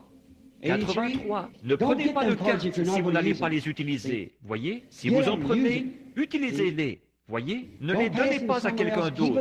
Gardez-les vous-même. On vous refuserait à la ligne de prière, vous voyez? Alors, prenez votre carte. Venez, écoutez les instructions avant la réunion. Prenez votre carte de prière, puis restez à votre place. Vous voyez? H83, où est-elle? 84, la dame ici. 85, 86, c'est ça. Répondez rapidement. 86, 87, 88, 89, 90, 91, 92, 93, 94, 95, 96, 97, 98, 99, 100. Comptez-les, frère Grant, s'il vous plaît, et voyez s'ils sont tous dans la ligne de prière. Bon, maintenant, je vais demander à tous ceux ici, nous allons terminer d'environ 10-15 minutes. Je vais demander à tous ceux ici qui n'ont pas été appelés de rester à leur place. Soyez bien respectueux, tranquilles. Persistez maintenant. Nous allons vous donner une autre petite histoire. Une fois, il y avait une femme. Jésus avait... Sa renommée s'était répandue là-bas, à Gadara. Et une petite femme est venue. Pas à Gadara, c'était un autre pays. Et elle avait entendu parler de lui. Elle avait une perte de sang. Elle était venue à la réunion là où Jésus était, au bord de la mer. Mais elle n'avait pas réussi à l'atteindre. Alors, elle s'est dit dans son cœur, écoutez, là, dans son cœur, si je peux toucher son vêtement, je serai guéri. Vous vous rappelez l'histoire? Or, elle a réussi à se glisser et à toucher son vêtement. Qu'est-ce qui s'est passé là? Jésus s'est retourné et il a dit, qui m'a touché? Mais Pierre l'a réprimandé. Pensez un peu à ça maintenant, pendant qu'on vérifie s'ils sont tous là. Pierre l'a réprimandé, il a dit, Seigneur, quelque chose comme ceci. Et les gens vont se demander si tu as toute ta tête. Il y avait tout le monde là. Bonjour, Rabbi. Bonjour, prophète. C'est le jeune prophète de Nazareth. C'est le prophète galiléen. Bonjour, bonjour. Qu'on débarrasse de cet homme, disaient les sacrificateurs et tous les autres. Éloignez-vous de lui, tout le monde. Mais il a tenu bon quand même. Elle a tenu bon. Elle a dit, si je peux seulement toucher son vêtement. Elle l'a fait. Alors Pierre a dit, eh bien, tu portes les gens à penser que tu as perdu la tête. Il a dit, mais je me sens affaibli. Combien savent ça? De la vertu, ce qui signifie de la force, était sorti de lui. Et il a promené le regard sur l'auditoire jusqu'à ce qu'il trouve la femme. Et quand il a trouvé la petite dame, qu'est-ce qu'il lui a dit? Il a dit, ta foi t'a sauvé. Il lui a parlé de sa perte de sang, lui a dit qu'elle avait été sauvée. Maintenant, tous ceux qui croient qu'il est le même hier, aujourd'hui et pour toujours, levez la main. Combien croient que ceci est la vérité? Dans Hébreux 3, il est dit que maintenant même, il est un souverain sacrificateur qui peut compatir à nos infirmités. Combien savent ça? Eh bien, s'il est le même hier, aujourd'hui et pour toujours, seulement, il n'est pas sous forme physique. Quand il reviendra comme ça, le temps sera terminé. Il emmènera l'Église avec lui, mais il est ici sous la forme du Saint-Esprit pour rentrer en moi et en vous et accomplir ses mêmes œuvres. Il a dit dans Jean 14, 12, « Celui qui croit en moi fera aussi les œuvres que je fais. » Et si la parole est en nous, et que nous disons la vérité et que c'est bien la parole qu'il a promise pour aujourd'hui, alors la parole de Dieu n'est-elle pas plus tranchante qu'une épée à deux tranchants et elle juge les sentiments et les pensées du cœur? La Bible dit-elle cela? N'est-ce pas que tous les prophètes pouvaient discerner les pensées dans l'esprit des gens? Pas vrai? Pourquoi? C'était la parole qui était en eux, la parole de Dieu pour ce jour-là. Voyez, voilà comment ils étaient confirmés. C'était là leur référence. Aucun d'entre eux ne faisait partie d'une organisation. Pas un seul. Jamais. Leur référence, c'était leur ministère. Dieu a dit, s'il y en a un parmi vous qui est spirituel ou prophète, et que ce qu'il dit s'accomplit, alors écoutez-le, car je suis avec lui. Mais si cela ne s'accomplit pas, eh bien, ne l'écoutez pas. Et ce ne doit pas seulement arriver une fois, ça doit être constant, tout le temps. Pour les prophètes, il y a un don de prophétie qui est dans l'Église, qui doit être examiné par les examinateurs, avant qu'on puisse le dire à l'Église, bien sûr, que ce soit devant 2 ou 3 juges, et qu'ensuite, celui soit dit. Mais un prophète est né prophète, prédestiné, établi d'avance. Jérémie a dit Dieu, avant même que tu sois formé dans le sein de ta mère, je t'ai établi prophète sur la nation. Jean-Baptiste, 712 ans avant sa naissance, il était la voix de celui qui crie dans le désert. Préparez le chemin du Seigneur. Voyez? Certainement. Remarquez, maintenant, quand Jésus était ici sur terre, il a fait le sacrifice pour la guérison et pour le salut. Croyons-nous cela? Jésus ne pourrait pas venir aujourd'hui vous sauver. Il l'a déjà fait. La question du péché a été réglée. Il est l'agneau de Dieu qui a ôté les péchés du monde. Il a été blessé pour nos péchés. C'est par ses meurtrissures que nous avons été guéris. C'est au passé. Peu importe combien vous criez et combien vous criez, ça ne servira absolument à rien tant que vous ne l'avez pas accepté. Et il est un souverain sacrificateur assis à la droite de la majesté dans les lieux très hauts pour intercéder sur notre confession. Vous devez l'accepter et le confesser. Vous voyez, c'est juste. Même chose pour la guérison. Mais, et s'il se tenait ici ce soir, qu'il portait ce complet qu'il m'a donné, qu'est-ce qu'il ferait dans la ligne de prière? Comment reconnaîtriez-vous que c'est Jésus? Voyez, maintenant, pour ce qui est de quelqu'un qui viendrait et qui dirait, « Jésus, veux-tu me guérir ?» Il dirait, « Je l'ai déjà fait. » Maintenant, s'il avait des marques de clous dans les mains, et n'importe qui peut avoir ça, vous voyez, on peut avoir des marques de n'importe quoi. Mais qu'est-ce que c'est? Comment savez-vous? Qu'est-ce qui vous fait savoir de quelle sorte de cep il s'agit? C'est la sorte de vie qu'il y a dedans. Et tout cep, si le premier sarment qui est sorti de ce cep, Jésus-Christ, ils ont écrit un livre des actes derrière cela. Si jamais ils en produit un autre, ils écriront un autre livre des actes. En effet, s'il a porté des raisins la première fois, la fois suivante, il ne peut pas avoir des citrons. Mais un cep de citron peut vivre là-dedans. C'est un agrume, mais il vit par lui-même. Il produira toujours des citrons. C'est le cep qui est greffé dedans. Mais si le cep lui-même produit un sarment, il portera du fruit comme le premier. Parce que ce sera la vie qui est en Jésus-Christ qui sera dans ce cep. C'est vrai, Jésus a dit, « Celui qui croit en moi fera aussi les œuvres que je fais. » Maintenant, s'il était ici, on le reconnaîtrait à sa vie et aux choses qu'il a promises pour cet âge-ci. Combien d'entre vous étaient ici hier soir? Faites voir votre main. Pratiquement tout le monde, je suppose. Très bien. Maintenant, il y a des gens, tous ceux qui sont dans cette ligne, pour autant que je sache, me sont parfaitement inconnus. Si c'est vrai, levez la main. Tous me sont... Est-ce que vous m'êtes inconnus? Combien dans l'auditoire me sont inconnus? Très bien. La seule chose que je vous demande de faire, c'est d'avoir la foi et de croire que je vous ai dit la vérité. Maintenant, regardez. Christ a promis ces choses pour les derniers jours. Or, je sais que vous avez eu de vaillants combattants ici en ville. Peut-être Oral Roberts et, comme Feu Jacko et ces grands hommes de foi. Ils ont fait leur temps. Mais rappelez-vous, le dernier signe qu'a vu le monde des nations avant que le Fils premier arrive, au temps d'Abraham, qui est le Père de tous. Et Jésus a promis la même chose. Le dernier signe qui a été montré à l'Église élue. Maintenant, rappelez-vous, il y en avait un. 2 sont descendus prêcher à Sodome. Ils n'ont jamais montré ce signe. Pas plus qu'aujourd'hui. Mais à l'Église, appelée à sortir, Le signe a été montré. Et de même, Jésus a prophétisé que ce serait la même chose. Vous voyez, Dieu manifesté dans la chair. Vous voyez, discernant les pensées qui sont dans le cœur. Voyez? Or, il a promis cela. Les cieux et la terre passeront, mais cela, non. Maintenant, s'il manifeste ça pour montrer qu'il est présent ici, combien de vous croiront en lui pour votre guérison et tout ce dont vous avez besoin? Maintenant, Seigneur Jésus, maintenant, c'est à toi, Père. Quelle que soit ta volonté, qu'elle soit faite.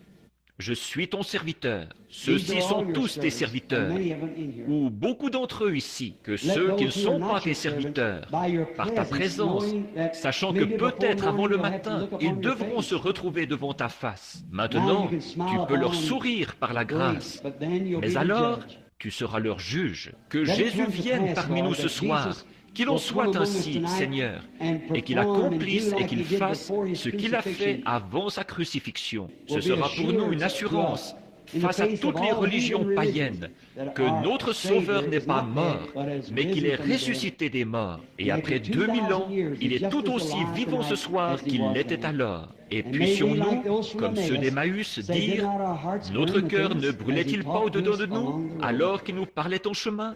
Que ta présence soit reconnue. Puissions-nous te voir ce soir dans la puissance de ta résurrection. Et là, que les gens croient alors, Seigneur, à cause de ta très auguste présence. Nous le demandons au nom de Jésus-Christ. Amen. Maintenant, je prends chaque esprit.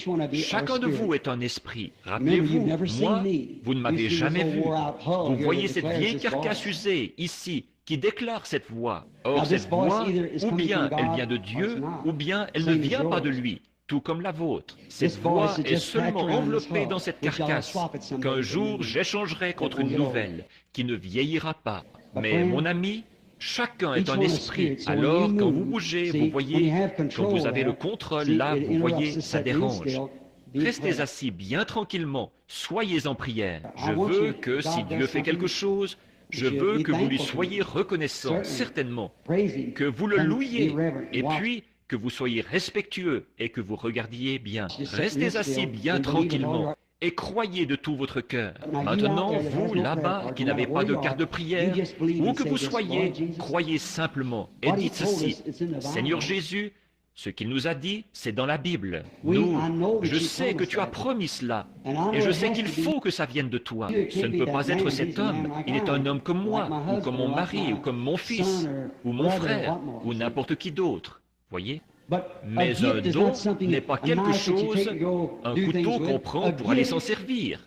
Un don. Un de ces jours, je prendrai une grande tente et je viendrai dans une ville et j'y resterai des mois d'affilée, vous voyez, et j'enseignerai là. Un don, c'est s'enlever du chemin pour que Dieu puisse entrer. Voyez-vous, ce que lui, il montre, ce que lui, il fait. Un don, ce n'est pas « j'ai la puissance pour faire ceci, j'ai la puissance ». Votre puissance par un don, c'est de vous enlever du chemin. Et le don que Dieu vous a donné, alors il agit à travers ça, vous voyez, après que vous vous êtes enlevé du chemin, voyez. Or, je ne peux pas le forcer à me dire quoi que ce soit. Il faut que ce soit lui qui le fasse. Maintenant, pour gagner du temps, je suis vraiment en retard. Mais venez ici, madame. Je veux que vous vous teniez juste ici. Je parlais il y a quelques instants d'une femme au puits. Vous étiez ici hier soir? Vous n'étiez pas ici. Avez-vous déjà été dans une des réunions? Jamais auparavant. C'est la première fois pour elle. Nous ne nous connaissons pas. Elle n'était même pas ici hier soir. Elle n'a jamais eu d'instruction là-dessus. Rien d'autre que de se tenir ici. Maintenant, nous sommes là. Vous vous rappelez l'histoire de la femme au puits? C'était un paysage qui ressemblait un peu à celui-ci, là, et l'homme et la femme se rencontraient pour la première fois de leur vie. Or, cette femme était dans la honte. Elle avait été mariée trop de fois. Elle vivait avec un homme avec qui elle n'était pas mariée. Et c'était une chose très mauvaise. Et Jésus lui a parlé. Maintenant, vous vous souvenez, il a dit dans Jean 5, 19, « En vérité, je vous le dis, le Fils ne peut rien faire de lui-même, mais ce qu'il voit faire au Père, le Fils le fait pareillement. » Par conséquent, Jésus n'a jamais accompli quoi que ce soit sans l'avoir d'abord vu en vision. Sinon, il a dit quelque chose de faux, là. Le Fils ne fait rien sans l'avoir vu faire au Père premièrement, pas l'avoir entendu le faire, l'avoir vu le faire. Alors le Père, il fallait qu'il passe par la Samarie. Il allait à Jéricho, mais il est monté en Samarie, la ville de Sichar, et il a rencontré cette femme. Et il s'est mis à lui parler jusqu'à ce qu'il trouve où était son problème. Alors, il lui a dit son problème, et rapidement, elle, même dans son état, elle a reconnu que c'était là le signe du Messie. Eh bien, si c'était lui hier, il serait le même aujourd'hui. S'il est le même hier, aujourd'hui et pour toujours. Pas vrai, auditoire, voyez? Maintenant, nous nous rencontrons pour la première fois. Je ne suis pas lui et vous n'êtes pas elle, mais il est toujours Dieu. C'est vrai, vous voyez. Maintenant, si vous pouvez avoir la foi dans ce que je dis, dans la parole, je ne dirai jamais rien d'autre que ce qui est dans cette parole. Il peut faire des choses en dehors de cette parole, mais tant qu'il fait cela, alors je sais que c'est vrai. Vous voyez? Et là, vous ne me connaissez pas, je ne vous connais pas. Donc, si vous étiez malade et que je vous impose les mains et que je crie, comme ce vaillant combattant, frère Roberts, ou certains de ceux-là, frère Allen, ou certains de ces hommes-là qui vous imposent les mains et qui disent « Alléluia, le Seigneur vous guérit !» Ça c'est bien, croyez-le, et ça va marcher. Voyez.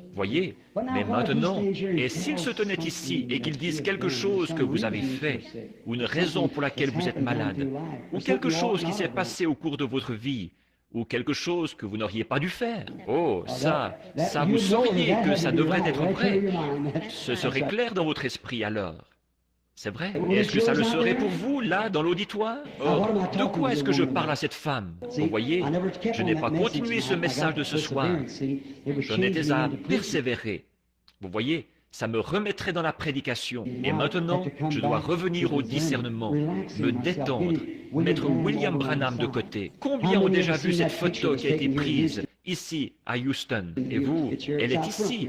Elle est là devant maintenant, vous voyez? Elle est là, suspendue juste à côté, entre moi et la femme, maintenant même. Elle est là, elle tournoie. Si la femme voulait en être témoin, elle sait que pendant les quelques dernières secondes, il y a eu quelque chose comme une sensation très douce. Si c'est vrai, levez la main. Voyez, je suis en train de la regarder. Vous voyez, c'est comme de vivre dans une autre dimension. Je la regarde à travers la femme. Maintenant, la dame, une chose, c'est qu'elle est extrêmement nerveuse. Et c'est pour ça que vous vouliez que je prie. Et c'est bien naturel.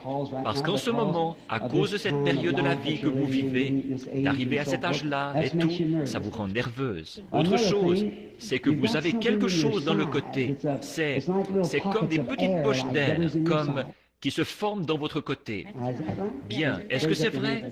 Levez la main si... Voyez, là, vous voyez, voilà que cela revient encore. Quelqu'un qui dit, il a deviné. Vous, je vais dire, qui sait un de ces jours? Vous voyez, ne le faites pas. Vous ne pouvez pas vous cacher maintenant. Souvenez-vous, vous voyez, la parole, elle est ici, elle-même. Pas moi, mon ami, je suis seulement votre frère. Mais la parole est ici. Tenez, elle est quelqu'un de bien. Voyons si j'ai deviné ça. Là, je ne sais pas ce que j'ai dit. Il faudra que ça passe par la bande pour que je le sache. Un instant, là. Oui, elle est nerveuse, ce qui est causé par une période, son âge et tout. Et puis, autre chose, vous avez subi une opération, et c'était un problème gynécologique il y a quelque temps. C'est vrai, ça vous a rendu encore plus nerveuse que jamais. C'est vrai, n'est-ce pas? Eh oui, c'est vrai. Et là, ça vous a rendu nerveuse, parce que cette période de la vie, ça vous a rendu plus nerveuse. Pensez-vous que je devine ça, là? Voici autre chose. Il y a une fille avec vous, une petite fille. Elle est ici, elle a les oreillons. Pas vrai? Elle est assise là-bas. Il y a une femme, une autre femme, une de vos amies. Elle a une oppression mentale, nerveuse, en quelque sorte, et mentale. Pas vrai? Maintenant, quand vous retournerez, posez ce mouchoir sur elle. Les oreillons disparaîtront, elle s'en remettra et vous serez guéris. Allez, croyez au nom du Seigneur Jésus. You believe? Est-ce que vous croyez? That was Jesus C'était Jésus yesterday. hier, That's c'est Jesus Jésus today. aujourd'hui. You have to Vous know devez that savoir que c'est somebody, quelqu'un, see, vous voyez? Oui, somebody il faut has- que quelqu'un... Now, Bon, look, là, that was regardez, behind ça, me, see. c'était derrière moi. Voyez, See, voyez, it's ce n'est not- pas... I couldn't do Moi, that. je n'aurais pas You pu know faire it's got ça. to be some power, Vous don't you? savez qu'il faut que ce soit une puissance, n'est-ce pas? You Croyez-vous believe que c'est le it's the Seigneur Lord Jesus Jésus according to selon his sa promise? promesse? Lord bless Le you. Seigneur vous bénisse. Bonjour, madame. Je vous suis inconnu, à vous aussi. Je ne vous connais pas. Je ne vous ai jamais vu de ma vie. Nous sommes des inconnus l'un pour l'autre. C'est la première fois que nous nous rencontrons, pour autant que je sache. Mais maintenant, si le Seigneur Jésus me disait quelque chose à votre sujet, quelque chose comme pour cette dame-là, quoi que ce soit, croiriez-vous que c'était le Seigneur Jésus au lieu de « ce ne serait pas moi », vous savez. Et là, vous pourriez dire, comme les pharisiens, c'est Belzébul, un mauvais esprit. Et parce qu'ils ont dit de l'Esprit de Dieu qui accomplissait l'œuvre en lui que c'était un mauvais esprit. C'était un blasphème contre le Saint-Esprit, ce qui n'allait jamais être pardonné quand ceci viendrait en ce jour-ci. C'est la raison pour laquelle notre nation passe en jugement aujourd'hui. Il ne lui reste plus rien d'autre à attendre que le jugement. Elle est pleine de Jack Ruby et tout, alors il ne peut rien lui arriver d'autre que le jugement. Bon, vous êtes malade. Vous êtes allé voir un médecin. Il vous conseille vivement de vous faire opérer. Il s'agit d'une opération du côlon. C'est juste, n'est-ce pas? Voici autre chose. Côté spirituel, vous avez terriblement besoin. Vous sentez que vous n'allez pas bien. Vous vous êtes laissé un peu éloigner et vous voulez revenir. Eh bien maintenant, vous êtes revenu. Maintenant, allez, croyez de tout votre cœur et vous guérirez. Au nom de Jésus-Christ. Vos péchés vous sont pardonnés. Maintenant, allez, croyez. Maintenant, ce n'est pas moi qui ai dit que les péchés étaient pardonnés. C'est lui qui l'a dit. Vous voyez, ce n'était pas moi, c'était lui. Vous voyez? Est-ce que vous croyez? Avec ça, vous devriez tous reconnaître que c'est lui qui est ici. Pas vrai? Si vous croyez simplement, ayez simplement la foi, ne doutez pas, soyez respectueux et croyez Dieu. Maintenant, vous voyez, vous êtes dans sa présence. Maintenant, si un de ces discernements a fait dire au Fils de Dieu, de la vertu est sortie, que pensez-vous que ça me ferait, à moi, un pécheur sauvé par sa grâce? Voyez? Ce serait... Vous savez ce que ce serait. Un petit instant. Ce n'est pas la femme. Dites, vous qui venez juste d'être guéri, là, madame, en train de retourner vers votre place. Regardez-moi un petit instant. Il y a un homme assis là, juste devant vous, qui a des problèmes de sinus. Il est assis juste là. Oui. Croyez-vous que Dieu va vous rétablir? Vous croyez? Très bien. Dites-moi ce qu'il a touché. Je ne connais pas cet homme. Je ne l'ai jamais vu de ma vie. Si c'est vrai, faites signe de la main. Si nous sommes étrangers l'un à l'autre. Bon, regardez, pour que vous sachiez autre chose. Sa femme qui est assise là, à côté de lui. Croyez-vous que Dieu peut me dire ce qui ne va pas chez elle? Croirez-vous que je suis son prophète, son serviteur? Allez-vous le faire? Elle a le rhume des foins. Si c'est vrai, levez la main, madame. Alors c'est exact. Maintenant, si vous croyez, tous les deux, vous avez touché quelque chose. Croyez maintenant, et ça vous quittera. Croyez-vous en Dieu? Ne doutez pas, ayez foi en Dieu. Voici un homme. Je n'ai jamais vu cet homme. Il est pas mal plus jeune que moi et je ne l'ai jamais vu auparavant. Si nous sommes des inconnus l'un pour l'autre, monsieur, levez les mains. Très bien. Je ne l'ai jamais vu. Maintenant, prenons une illustration dans la Bible. Prenons quand Jésus a rencontré Simon-Pierre. J'imagine qu'il était un homme d'à peu près cet âge-là, le cheveu qui se fait plus rare quand Jésus l'a rencontré. Maintenant, regardez bien, il lui a parlé. Maintenant, si je ne connais pas cet homme, je ne l'ai jamais vu, nous avons tous les deux les mains levées, comme quoi nous sommes totalement étrangers l'un à l'autre. Bon, les autres, c'étaient des femmes. Voyons ce qu'il en est de cet homme. Maintenant, regardez-moi un petit instant, comme votre frère. Et maintenant, si le Seigneur veut bien dire quelque chose que vous avez fait, ou quelque chose que vous auriez dû faire, ou que vous n'auriez pas dû faire, ou quoi que ce soit, vous saurez si c'est la vérité ou non. Vous sauriez. Et puis, s'il peut vous dire ce qui ne va pas chez vous, ou quelque chose qui vous préoccupe, quelle est votre maladie, ou quelque chose comme ça, vous dire quelque chose dont vous saurez si c'est vrai ou non. Alors, s'il peut vous dire ce qui est arrivé, et que vous sachiez si c'est vrai ou non, s'il vous dit ce qui va arriver, alors vous saurez que c'est nécessairement vrai. Bien, est-ce que ça ferait que chacun ici, je prends juste mon temps avec cet homme et je lui parle. C'est le premier. Maintenant, regardez par ici un petit instant, alors que nous parlons. Que le Seigneur m'aide maintenant. Et croyez-vous que ce que la Bible dit est vrai? Vous croyez que c'est maintenant l'heure où Jésus doit venir? Que l'Église est passée par la justification, la sanctification, le baptême du Saint-Esprit, exactement comme la pyramide, que c'est venu comme ça? Et maintenant, il faudra que la pierre du sommet soit tellement parfaite que quand la pierre de fête viendra, elle devra se fusionner avec. Le ministère doit commencer comme ceci et devenir de plus en plus minoritaire, qu'il y ait des groupes plus petits et un groupe plus petit, jusqu'à ce que la pierre finisse par se joindre à l'édifice. Il est la pierre de fête, il emporte avec lui l'édifice tout entier, qui est l'Église. Ils ressusciteront tous depuis cette première veille jusqu'à la 7e, et ils partiront tous dans l'enlèvement. Ils ont chacun eu leur jour qui leur a été donné, et ils ont eu leur réformateur et leur fondateur, et ainsi de suite tout le long. Et dans ce dernier jour, c'est de nouveau un aigle, c'est-à-dire de nouveau l'âge prophétique, pour rassembler ça. Croyez-vous cela?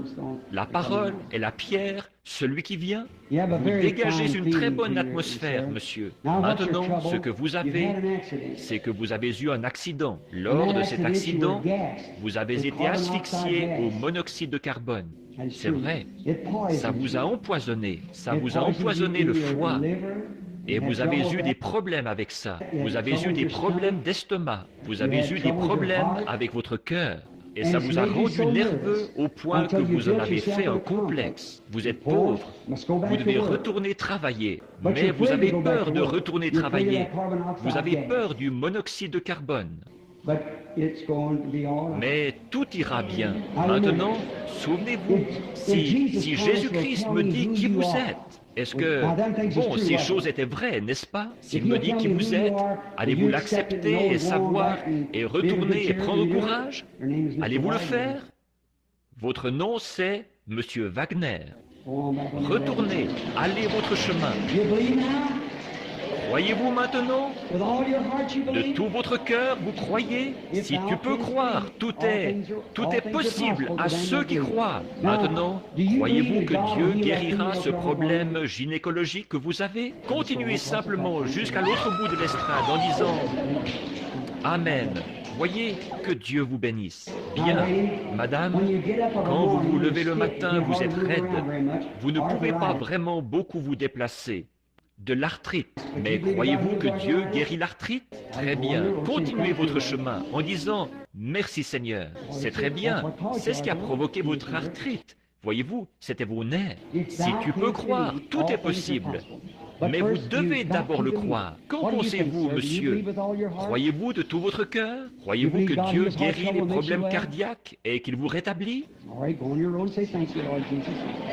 Très bien. Continuez votre chemin. Dites « Merci Seigneur Jésus ». Maintenant, madame, vous êtes recouverte d'une ombre. Ça veut dire le cancer. Croyez-vous que Dieu guérira le cancer? Acceptez-le et continuez votre chemin en disant « Merci Dieu bien-aimé ». Et croyez de tout votre cœur. Dieu peut guérir les problèmes d'estomac ou n'importe quoi d'autre.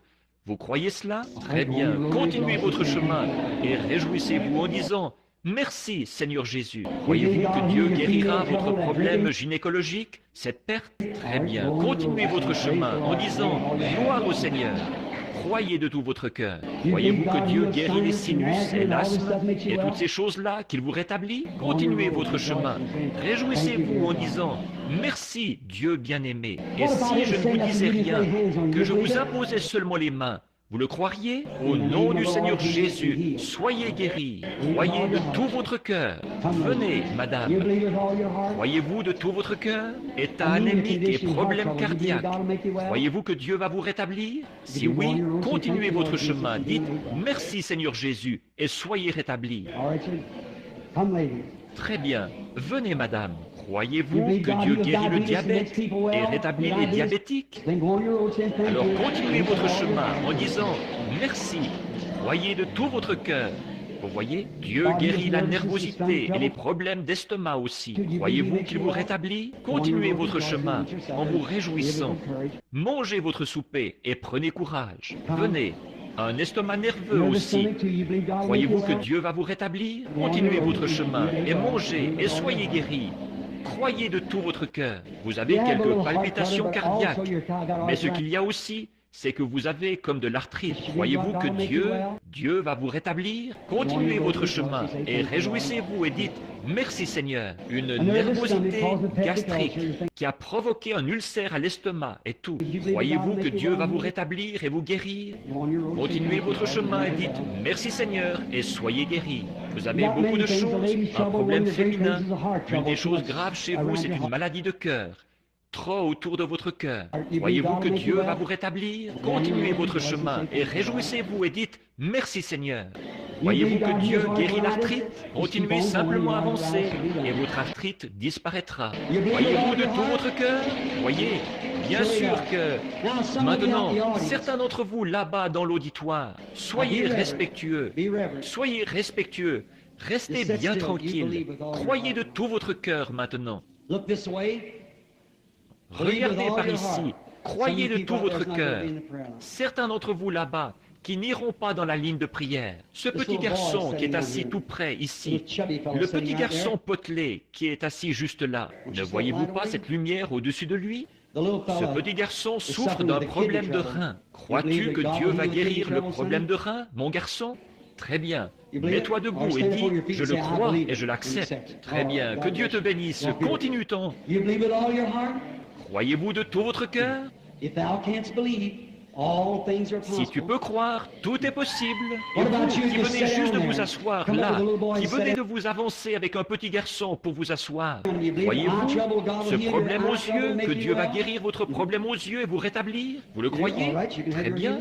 Vous aussi, vous pouvez avoir votre guérison. Très bien. Vous vous êtes assis juste au bon moment. Amen. Continuez simplement. Ça va bien. C'est bon.